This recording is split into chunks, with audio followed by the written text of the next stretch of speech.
अस्सलाम वालेकुम जी, मैं हूं अदील राजा। आप देख रहे हैं मेरा यूट्यूब चैनल। सबसे पहले तो सब्सक्राइब ज़रूर कीजिएगा और अपने फीडबैक से मुझे आपने ज़रूर आगाह करना है। साथ ही साथ द हिडन ट्रूथ्स पे नई वीडियो लिंक आपको मिल जाएगा डिस्क्रिप्शन में या फर्स्ट कमेंट में पिन होगा। अगर आप देखना चाहते हैं ज़रूर देखिएगा। साथ ही साथ अगर आप मेरे जर्नलिज्म को सपोर्ट करना चाहते हैं, मुझे सपोर्ट करना चाहते हैं, तो चैनल की मेंबरशिप जिन जिन साहिबान को सामने आए वो ज़रूर हासिल कीजिए। सुपर थैंक्स जो ओवरसीज़ पाकिस्तानीज़ हैं मेनली उनको ये नज़र आएगा, वो ज़रूर इस्तेमाल करें अगर आप सपोर्ट करना चाहते हैं। अच्छा जनाबे वाला, बातें करनी है ज़रा 3-4 चीज़ों पे, बड़े इंटरेस्टिंग है। अब ये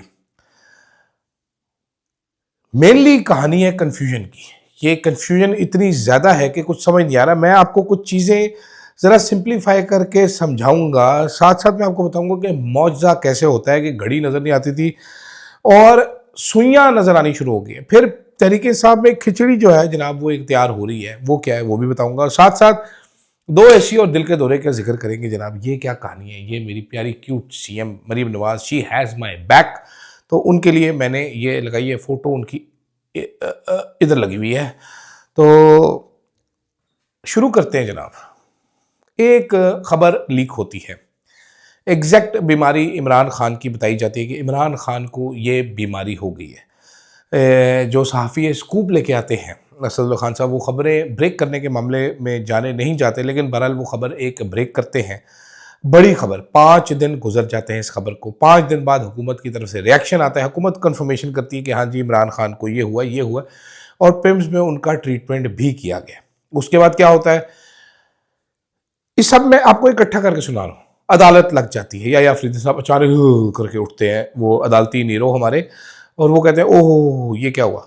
वो कहते हैं जनाब एक फ्रेंड ऑफ द कोर्ट है।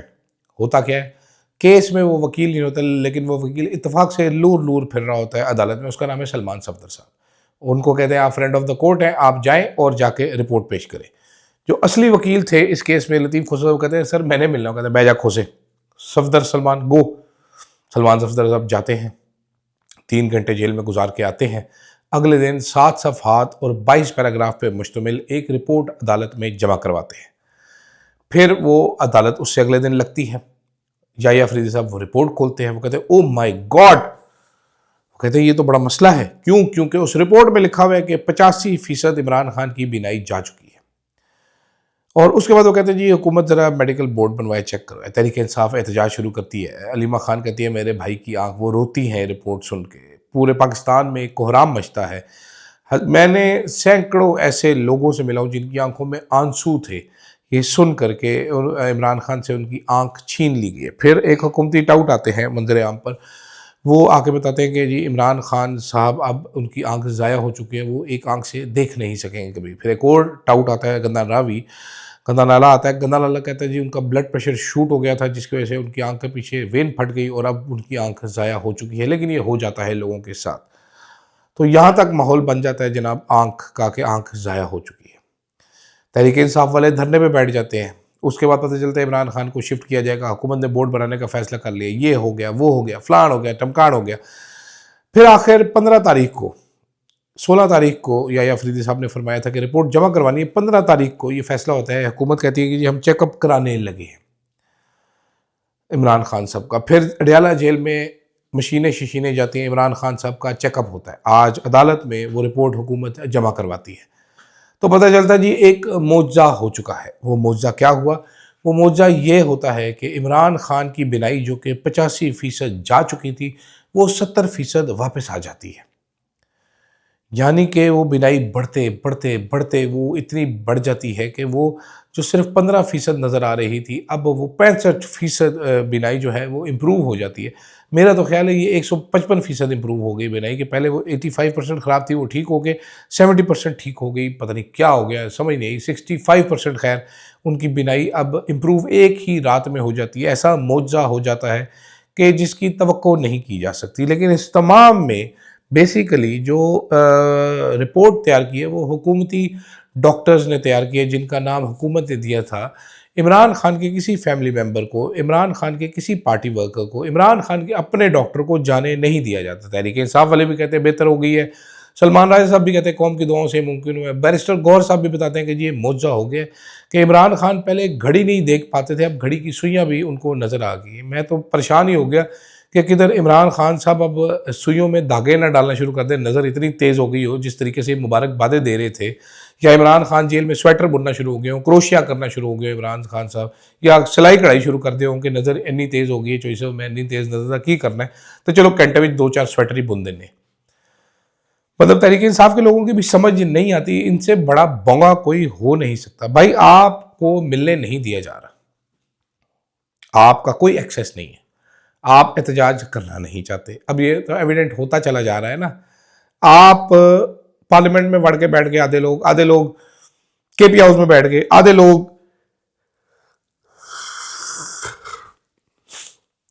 लोग एमएनए हॉस्टल में बढ़ गए। सुना है वो एक एमएनए हॉस्टल में एक साहब थे, एमएनए हॉस्टल बंद था, उनकी गर्लफ्रेंड भी साथ ही थी। खबरें चल रही है, मुझे नहीं पता नाम, इसीलिए किसी का नहीं दे रहा। तो ये सूरत हाल बनी हुई है। तो ऐसे में मुबारकबादें दी जा रही हैं कि जनाब वाला बड़ा बेहतरीन काम हो गया, रिपोर्ट आ चुकी है, रिपोर्ट बड़ी ज़बरदस्त आई है। सवाल यहाँ पर ये है कि ऐसा क्या हो रहा था कि एकदम से नज़र ख़राब हुई, फिर एकदम से नज़र ठीक हुई। लॉजिकल आंसर मैं आपको बताता हूँ क्या, कि इमरान खान से डील की कोशिश की गई। इस डील में बुशरा बीबी ने या महमूद खान चकजई साहब ने, किसी ने अपना रोल प्ले किया कि इमरान खान को हम रजामंद कर लेंगे। डील बना ली गई, इमरान खान ने आखिर में इस सारी डील पे पानी फेर दिया कि मैं तो कोई नहीं मानता, मैं तो बोलूँगा बाहर जाके, मैं तो ये करूँगा, मैं तो वो करूँगा। जिसके बाद उन्होंने कहा फ़ौरन से पहले आंखों का ठीक हो जा, और आंख जो है वो जादू से इमरान खान की ठीक होगी। लॉजिक नज़र आती है ऐसी, लॉजिक ये नज़र आती है। अब सवालात बड़े उठते हैं। तहरीक इंसाफ के 2 लोग जो हैं वो ब्रीफिंग हासिल करके आते हैं हुकूमती डॉक्टर्स के साथ। अब ये आपने जहन में रखना है कि किसी भी इमरान खान के डॉक्टर को, किसी इंडिपेंडेंट डॉक्टर को, किसी फैमिली मेम्बर को इमरान खान से मिलने की इजाज़त नहीं है। ठीक है, ऐसे हालात में आम कैदियों को इजाज़त होती है अपनी फैमिली मेम्बर से मिल लें, फैमिली मेम्बर से डिस्कस कर लें। पाकिस्तान में अगर आपने अपनी पिट्ठी पे टीका लगवाना हो ना, तो 4 बंदे साथ चले जाते होते कि यार देखिए ज़रा टीका सही ला रहे डॉक्टर के नहीं ला रहे। यहाँ पर एक ऐसा कैदी है जिसके आप आंख में नज़र चली गई और आप फैमिली मेम्बर को मिलने देंगे, ये आपने जहन में रखनी है बात टोटल टाइम पे। तो अल्लामा राजा नासिर अब्बास साहब जाते हैं, और जाते हैं जनाब गौहर साहब, वो डॉक्टरों से मिलते हैं, डॉक्टर उनको आधे घंटे की ब्रीफिंग देते हैं और वो मुतमईन वापस आते हैं। सवाल ये है कि कल रात को अगर 9:30-10 बजे वो वापस आ गए थे, तो उन्होंने अपने पार्टी मेंबर्स को एतमाद में क्यों नहीं लिया? उन्होंने ब्रीफिंग क्यों नहीं दी उनको? उन्होंने अवाम को क्यों नहीं एतमाद में लिया, या कारकुनान को क्यों नहीं एतमाद में लिया कि हम जनाब डॉक्टरों से मिल के आए तो ख़तरे की कोई बात नहीं, मुबारक हो, इमरान खान की बीनाई वापस आ चुकी है। सुबह आज़म नज़ीर तारड़ साहब आते हैं, फिर तारिक फजल चौधरी साहब आते हैं, फिर ये रिपोर्ट पब्लिक की जाती है। और रिपोर्ट सुबहान अल्लाह, ये मोजज़ाती रिपोर्ट है, एक करिश्माती रिपोर्ट है। मैं आपको समझाऊंगा तो आपको, पढ़ूंगा जब आपको समझ आएगा। इस रिपोर्ट में डॉक्टरों ने सिर्फ जो मेडिकल वो नहीं दी, इसमें इन्होंने अपना फीडबैक, इन्होंने पॉलिटिकल भी दिया है। उन्होंने कहा जी follow up of the visit of the medical board blah blah blah, professor जो है जी जनाब नदीम कुरैशी साहब, by the way Nadeem Qureshi साहब जो है ये तरीके इंसाफ नहीं शायद इनका नाम दिया था, और नदीम कुरैशी साहब अल्लामा राजा नासिर अब्बास के भी डॉक्टर हैं, उनको भी आंख का मसला है। और नदीम कुरैशी साहब और मोहम्मद आरिफ खान साहब अडयाला जेल गए। 2 senior leaders namely barrister Gohar Khan and Allama Raja Nasir Abbas visited PIMS 9 से 9:20 तक, 9 से 10:20 तक on 15 February. During their visit, Professor Nadeem Qureshi, head of Al Shifa Eye Trust Hospital, and Professor Dr. Muhammad Arif briefed them in detail on current health conditions of Mr. Imran Ahmad Khan. During the course of briefing by experts, personal physicians of Imran Khan, including Dr. Asim Yusuf and Dr. Khurram Mirza, were also briefed over phone call, more than 25 minutes, to the extent of their satisfaction. A detailed briefing, leaders and personal physicians expressed their full satisfaction and confidence over the treatment given so far and follow-up advice recommended by the team of senior doctors. और इस पे मोहर लगी हुई है जनाब professor Nadeem Qureshi साहब की। तो ये मेडिकल रिपोर्ट ऐसी जारी की गई जिसमें फुल सियासी बयानियाँ भी बना के नून लीग के लिए दिया गया। हुआ क्या उसके बाद? हुआ ये उसके बाद कि तहरीक इंसाफ लग रही है स्टूपिड। अब कि जनाब आप देखने गए हो, बैरिस्टर गौर साहब वैसे अल्लाह माफ़ करे बहुत ही आप जी मासूम आदमी है, या आप बड़े भोंगे हैं, तो आप बताएं आके कौम को, अपनी पार्टी को बताएं क्या करना चाहिए। चुप करके बैठ गए डड्डू बन के कि जी अब मिला है अब डॉक्टर से। नवाज शरीफ साहब जब प्लेटलेट्स रिपोर्ट बनाई गई थी तो फैसल वाडा जो कि एक आज़ाद सेनेटर के कबीले से ताल्लुक़ रखते हैं, वो कहते हैं कि जी मैंने अपने घर पे बैठ के हराम जानवर के खून से ये रिपोर्ट तैयार की थी कि नवाज शरीफ के प्लेटलेट्स गिर गए। और वो बाद में जब नवाज शरीफ साहब बरतानिया में पिज़्ज़े बर्गर खाते फिर रहे थे और टर्किश एयर होस्टेसों के साथ एयर एम्बुलेंस का बहाना करके एयर होस्टेसों के साथ वो गए थे, तो वहाँ से हमें पाकिस्तान में सरकारी मेडिकल रिपोर्ट की क्रेडिबिलिटी का पता होना चाहिए और हमें ये मुकम्मल एतमाद होना चाहिए कि ये जो सरकारी रिपोर्ट आएगी उसमें कुछ भी लिखा जा सकता है, और ये मेडिकल रिपोर्ट पढ़ के जिसमें कि पॉलिटिकल बयानियाँ भी दिया गया, ये यकीन होना चाहिए कि बनवाई गई रिपोर्ट है। तो सवाल ये पैदा होता है कि हुकूमत क्या छुपा रही है, गड़बड़ेशन किस जगह पे, क्या वाकई डील थी जो गो थ्रू नहीं हो सकी या कुछ छुपाया जा रहा है। ये this reeks of lack of transparency, इससे बदबू आती है ट्रांसपेरेंसी कम होने की, इससे बदबू आती है कोई दो नंबरी की, इस पूरी कहानी से जो कि 10 दिन में पूरा तूफान आया है ये इमरान खान की आंख के मुतल्लिक। It smells of bullshit actually, ये जो गवर्नमेंट कह रही है और जो तहरीक इंसाफ के भी अब कुछ लोग कह रहे हैं, मतलब मिसाल के तौर पर तहरीक इंसाफ के अंदर अलग से खिचड़ी पक रही है, ये लोग अलीमा खान से तंग हैं। इस टाइम बीवी, बहन और पार्टी, ये तीन चीज़ों में खचा खच खोता खच चल रही है। मैं कोई गलत लफ्ज़ नहीं इस्तेमाल करना चाहता। बीवी का एक ग्रुप है, बहन का एक ग्रुप है, पार्टी अलग ही धक्के खाती फिर रही है और पार्टी इतनी स्टूपिड लग रही है। तो ऐसे में आप देखेंगे इस टाइम पे पार्टी के जिस लोगों से बात करो वो सारे ये सोच रहे हैं कि अलीमा खान एक ट्रबल क्रिएटर है, अलीमा खान बड़ा ट्रबल क्रिएट कर रही है, अलीमा खान ये करती है, अलीमा खान वो करती है, अलीमा खान बात नहीं मानती, अलीमा खान ने वीटो कर दिया। कल बैरिस्टर गौर साहब जा रहे थे, भाई डॉक्टर को भेजो ना, बैरिस्टर गौर साहब क्या करेंगे, उनकी अपनी नज़र कमज़ोर है, इतनी बड़ी उन्होंने ऐनक लगाई, उसकी ऐनक उतार देंगे, उसको समझ नहीं आएगा हुआ क्या है। वो कोई इमरान खान की तरह जादुई दवाई उनकी आंख में तो नहीं पड़ी ना कि उनको सुइयां नजर आनी शुरू हो गई है। मैं किधर किधर दूर छोटा हूँ इमरान खान से, मैं सुइयां नहीं नजर आ रही, मेरी नज़र कमज़ोर है। खान साहब जो है वो कहते हैं जी कि अब उनको सुइयां नजर आनी शुरू हो गई है, जी बकवास है। और इस पर तहरीक इंसाफ के कुछ लोग इत्मीनान का इजहार भी कर रहे हैं, ये उससे भी बड़ी बकवास है। फिर ऊपर से निकल के आते हैं अचानक ही जनाब गड्ढापुर साहब। गड्ढापुर साहब के बारे में चंद लोगों ने अलार्म रेज किया चंद दिन पहले कि जनाब ये कुर्सी पे आके बैठे हुए, ऐसे नहीं बैठे, इनको बिठाया गया है। फिर आज मेरे तहरीक इंसाफ के एक बड़े सोर्स ने कहा कि गड्ढापुर साहब इस टाइम पे सीएम बनने की मुबारकबादें वसूल कर रहे हैं और वो सरकारी अफसरान को और एमपीएस को भी बोल रहे हैं कि मैं जल्द ही सीएम बनने वाला हूं, मैं वापस आ रहा हूं।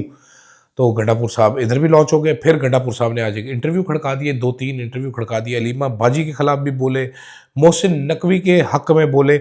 अब वहाँ पर जब मैंने अब ये सुना, ठीक है, उन्होंने जो बातें की, उन्होंने कहा जी इमरान खान के लिए जितनी रिहाई के लिए जितनी मेहनत मोहसिन नकवी ने की है उतनी किसी और ने नहीं की। और उन्होंने कहा कि फील्ड मार्शल के सामने बात रख दी। उन्होंने कहा मेरा मोहसिन नकवी से भी कोई रास्ता नहीं। उन्होंने ये भी कहा कि हमारा दबाव इतना कम हो गया कि मुलाकात से लेकर बानी की सेहत पर धरना देकर बैठे, हमारे दरमियान बदनीयत लोग हैं, पीटीआई में किसी फैसला फसाज की ताकत नहीं, इस पार्टी में ये सब एक दूसरे पर मलबा डाल रहे हैं। कुछ चीज़ों में मैं एग्री करता हूँ, पार्टी में सब एक दूसरे पर मलबा डाल रहे हैं, फैसला साज नहीं है, बदनीयत लोग भी मौजूद होंगे, लेकिन उनमें फिर मेरे फेवरेट गड्ढापुर साहब को भी ऐड करना पड़ेगा, जो आज एक ऐसे वक्त में जब इमरान खान की सेहत पे बात होनी चाहिए थी, ये बात को घुमा फिरा के पता नहीं कहाँ कहाँ किधर किधर लेके चले गए, जैसे मेरी मूछें हैं, कोई इधर जा रही है कोई इधर जा रही है, कुछ समझ नहीं आ रही, थले हो जाओ दोनों। तो इसी तरह ये बात को घुमा घुमू के पता नहीं कहाँ लेके चले गए। सोने पे सुहागा देखिए कि शेर अफजल मरवत साहब भी वहाँ पर नाजिल हो गए और टोटल डिस्ट्रैक्शन, ये दोनों बंदे टोटल डिस्ट्रैक्शन थे। आज मायूस कुन किरदार अदा किया अली अमीन गंडापुर ने, मैं उनसे एक्सपेक्ट नहीं करता था। दलेर आदमी है, मुझे बड़े पसंद है, आपको पता है मेरे फेवरेट नेस में से एक है, लेकिन आज जो काम किया वो बड़ा घटिया काम था, बड़ा गलत काम था। खैर देखते हैं कल का सूरज तुलू होता है तो कल क्या खबरें आती हैं। खबर ये भी है कि इमरान खान से किसी उनके मौलिज की बात करा दी जाएगी, लेकिन सवाल वही है, इमरान खान को आंख को प्रॉब्लम हुआ तो इलाज क्यों नहीं करवाया गया। वहाँ पर जो कैमरे लगा के बैठे हुए हैं डंगर, उनको समझ नहीं आई। जो अडयाला जेल का सुपरिटेंडेंट था उसने किसी को नहीं बताया, बीमारी को बिगड़ने दिया गया। उसके बाद बीमारी लीक होती है, फिर ये इलाज होता है, फिर 85% नज़र जो चली जाती है वो 70% बहाल। एक ही रात में कैसा दारू डाला जाता है आँख में कि वो आँख फड़क के कहती है चल जी मैं हूँ सब कुछ देख सकनी है। ये क्या कहानी, ये क्या किस्सा है, ये ज़रा मैं ज़रूर समझना चाहूँगा। मुझे इसकी कोई ख़ास अभी तक समझ नहीं आ रही, इसलिए मैंने कहा है कन्फ्यूजन कन्फ्यूजन और कन्फ्यूजन। लॉजिकल एक्सप्लेनेशन ये है कि डील बनते बनते रह गए, इमरान खान ने डील स्कटल कर दी। दूसरी तरफ मरीम नवाज शरीफ साहब आज नाजिल हुई किसी और शहर में और एक बड़ी तकरीर की, बड़े जज्बाती मनाज़र देखे। जब एक बच्ची तकरीर कर रही थी तो मरीम नवाज उसके पीछे पहुंच गई और उसको पकड़े उसके मोढ़े कुटना शुरू कर दिए। काश मेरे भी कोई मोढ़े ऐसे कुटे, बड़ी दर्द हो रही है मेरे मोढ़िया विच, ज़रा मोटे हैं मोटे लेकिन कुटे जा सकते हैं अगर जोर लगाया जाए। उन्होंने कहा have your back. Maryam Nawaz Sharif ने तकरीर करते करते कहा कि खैबर पख्तूनख्वा ले पत्थर के ज़माने में रहते हैं। उन्होंने ये भी बताया कि खैबर पख्तूनख्वा में हर बच्चे के हाथ में हथियार है। उन्होंने ये भी बताया कि जो रोड बंद किए हुए हैं इससे 10 बंदे अभी तक जाँ बहक हो चुके हैं। तीनों बातें झूठ थी लेकिन उन्होंने रज के टका के ये झूठ बोला। साथ साथ उन्होंने ये भी बताया कि मेरा अब्बा बड़ा चंगा है। मेरा अब्बा जो है वो कहता है नवाज शरीफ के इमरान खान मेरा AC उतरवाना चाहता था लेकिन तुम इमरान खान को 2 AC दे दो। सवाल मेरा madam Maryam the best chief minister of planet Mars से ये है कि मैडम इमरान खान को तो एक AC भी नहीं मिला हुआ तो उसको 2 AC दे के क्या करने हैं आपने? पहला AC तो दें फिर दूसरा AC देंगे। जो तस्वीर आपकी हुकूमत ने जारी की उसके मुताबिक इमरान खान के पास एक सफ़ेद और नीले रंग का कूलर था पिछली गर्मियों में। तो इस बार क्या है मेरे को नहीं मालूम। आपके अब्बा जी के पास पूरा कंपाउंड था जेल का, जो हमने तस्वीर भी देखी है, लैट्रीन भी अलहदा थी उसमें, बेहतरीन जगह थी और साथ आपको डॉक्टर अदनान भी मिला हुआ था जो स्टेथोस्कोप के साथ शेर लगा के घूम रहा होता था, बांदरी लग रहा होता सी। फिर मैडम मरियम नवाज शरीफ ने और भी बड़ी बड़ी लगड़ बगड़ियाँ छोड़ी बीच में। मुझे समझ नहीं आई कि इतनी बातें झूठ बोलने की क्या ज़रूरत थी। मैडम ने बताया कि वालिद साहब को मेरे रोज़ हार्ट अटैक हो जाते थे, पता नहीं कितने हार्ट अटैक उनको हो गए, सुबह हार्ट अटैक, शाम को हार्ट अटैक, दिल के दौरे पड़ा करते थे नवाज शरीफ को, लेकिन वो सीना तान के ऐसा करते थे, मेरा दिल सेट हो गया सेट हो गया सेट हो गया। कितना झूठ बोलेंगे हमें। अब्बा जी आपके बारे पिज़्ज़े छिक रहे होते हैं। अब्बा जी आपके उस टाइम पे मेरा ख्याल है शहबाज गिल वो आदमी था जिसने कहा था कि नवाज शरीफ साहब कहते हैं, बीमारी का मैंने भी पूछा तो उनसे, कहते हैं वो कहते हैं मैंने लंदन ही जाना है, कहते हैं मेरा इलाज इधर हो ही नहीं सकता, मैंने लंदन ही जाना है। तो कब तक इस कौम को बेवकूफ़ बनाएंगी मैडम? लोग समझ जाते हैं, लोग पकड़ लेते हैं। इतने दिल के दौरे हैं तो दिल को पता भी नहीं था कि मुझे इतने दौरे पड़ सकते हैं जितने आपने उस टाइम ज़माने में अपने अब्बा जी को पढ़वाए थे। हमें सब आपकी बहादुरी के किस्से याद हैं, जब आपका ट्विटर खामोश हो गया था, जब आप भागे फिरते थे अपनी ही तकरीरों से, जब आपकी अपनी आवाज़ आपको सुनाई दे तो आप मुंह छुपा लेते थे। हमें वो भी याद है आपका इंटरव्यू जब आप कहती थी मेरे पास बड़ी वीडियोज़ हैं अहम शख्सियात की जो वक्त आने पर सामने आ सकती हैं, सारे ठीक हो जाएँ, फिर सारे ठीक हो गए। पता नहीं किस किस की वीडियो है, मेरे को तो ये भी नहीं पता, लेकिन बहुत सारी बातें हैं आपकी। आप प्लीज़ ऐसे ना किया करें। आप मेरी फेवरेट CM है, ज़िंदगी में कोई काम आपने नहीं किया काम का पंजाब में, लेकिन फिर भी आप बेस्ट हैं। आपको पता ही है नया कानून भी आ गया है कि किसी का बच्चा अगर गटर में गिर के मर गया तो उन माँ बाप को पकड़ के उनको अकाउंटेबल बनाया जाएगा कि खोती दो बच्चे और तुसी गटर विच अपना बच्चा क्यों सुटिया जानबूझ के। ये नया मैडम मरियम नवाज शरीफ ने बताया है, मैंने नहीं बताया, मेरा इसमें कोई किरदार नहीं है, मुझे कोई ना पकड़िएगा प्लीज़। मैडम अज़मा बुखारी आप बड़ी गुस्सेनाक हो जाती हैं, नाक से आपकी ठुएँ गिरते हैं गुस्से में, तो प्लीज़ मुझे मत पकड़िएगा। खैर मुझे दीजिएगा इजाज़त जनाब, अल्लाह हाफ़िज़।